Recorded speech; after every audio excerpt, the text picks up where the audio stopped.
ये बात रिकॉर्ड कर लेना आप लोग, निश्चित होगा, इसमें कोई दो मत नहीं है। छपने से मतलब है ना, उसे टीवी में आने से मतलब है ना, उसे ये मतलब है कि कोई नेता हमें पहचाने। अमरीन हायर सेकेंडरी स्कूल की नई प्रस्तुति अमरीन प्ले स्कूल, प्रवेश प्रारंभ, सभी प्रकार की आधुनिक सुविधाओं के साथ सागर का नंबर 1 प्ले स्कूल। तो आज ही विजिट करें। पता है भाग्योदय हॉस्पिटल के बाजू से खुरई रोड, सागर। मर्यादा और गरिमा के प्रतिबिंब आदरणीय राहुल भैया का मैं समस्त रैली विधानसभा क्षेत्र की जनता और कार्यकर्ताओं के ओर से बहुत बहुत स्वागत करता हूँ, बहुत बहुत सम्मान करता हूँ, बहुत बहुत अभिनंदन करता हूँ। आप सभी लोग भी तालियां बजाकर उनका स्वागत करें, उनका अभिनंदन करें और उन्हें आशीर्वाद भी प्रदान करें। जीतना कोई भी चुनाव में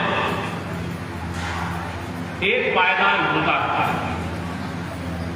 लेकिन राजनीति, अगर व्यक्ति राजनीतिक क्षेत्र में है तो उसे लगातार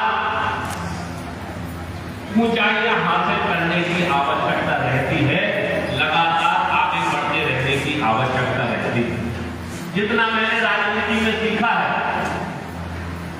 कि राजनीति में आप थम नहीं सकते, राजनीति में आप रुक नहीं सकते। जिस दिन आप राजनीति में रहते हुए थम जाएंगे, जिस दिन आप राजनीति में रहते हुए रुक जाएंगे, उस दिन आपकी प्रगति और उस दिन आपका राजनीतिक अस्तित्व भी समाप्त हो जाएगा।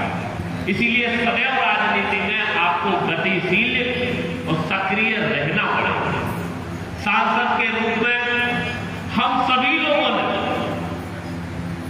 प्रत्येक बूथ के कार्यकर्ताओं ने, प्रत्येक गांव के, प्रत्येक वार्ड के कार्यकर्ताओं ने अभूतपूर्व मेहनत करके अपनी ओर से स्वयं प्रेरित होकर भारतीय जनता पार्टी के पक्ष में मतदान किया और उसका परिणाम है कि 53,000 वोटों से राहुल भैया हमारे यहां से विजय हुए। अब केवल हम यह नहीं चाहते कि हमने राहुल भैया को विजय बना दिया और हमारा काम खत्म हो गया, नहीं। इसीलिए मैंने कहा कि आपके आशीर्वाद की आवश्यकता है। आज हम राहुल भैया में केवल सांसद नहीं देखते, हम भविष्य का केंद्रीय मंत्री भी राहुल भैया में देखते। निश्चित होगा, ये बात रिकॉर्ड कर लेना आप लोग, निश्चित होगा, इसमें कोई दो मत नहीं है। जब जनता का इतना प्यार मिलता है, जब जनता का भरपूर आशीर्वाद मिलता है और भोलेनाथ की कृपा होती है, नर्मदा माई की कृपा होती है, तो व्यक्ति ऊंचे से ऊंचे पद पर जाता है।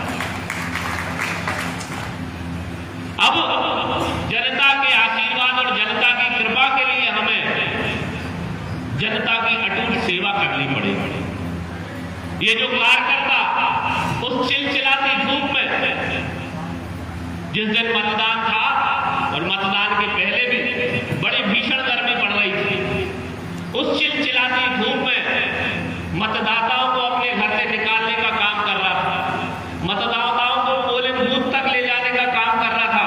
ना उसे खाने की चिंता थी, ना उसे पीने की चिंता थी, ना उसने धूप देखी, ना उसने छांव देखी।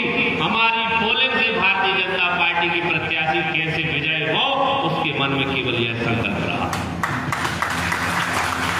आपकी जीत के साथ,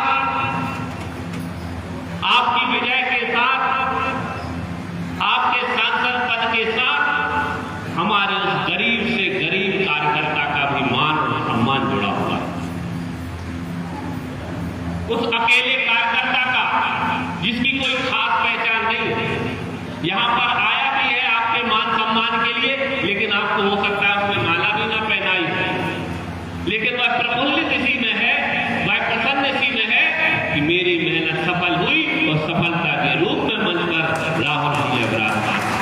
वो इतना ही में प्रसन्न होता। और यही कार्यकर्ता जो आखिरी पंक्ति में बैठा, जो एकांत में खड़ा है, वही कार्यकर्ता भारतीय जनता पार्टी की सबसे बड़ी ताकत है वही कार्यकर्ता भारतीय जनता पार्टी की सबसे बड़ी शक्ति है। ना उसे फोटो खिंचाने से मतलब है, ना उसे पेपर में छपने से मतलब है, ना उसे टीवी में आने से मतलब है, ना उसे ये मतलब है कि कोई नेता हमें पहचाने। वह कार्यकर्ता तो चुपचाप दिन रात भारतीय जनता पार्टी को अपने बूथ पर मजबूत करने के लिए दिन रात लगा हुआ है। यही कार्यकर्ता भारतीय जनता पार्टी की सबसे बड़ी पूंजी, सबसे बड़ी धरोहर और सबसे बड़ी ताकत है। और खास तौर से ऐसे कार्यकर्ता हमारे रहेली विधानसभा क्षेत्र में बहुत है भैया, बहुत।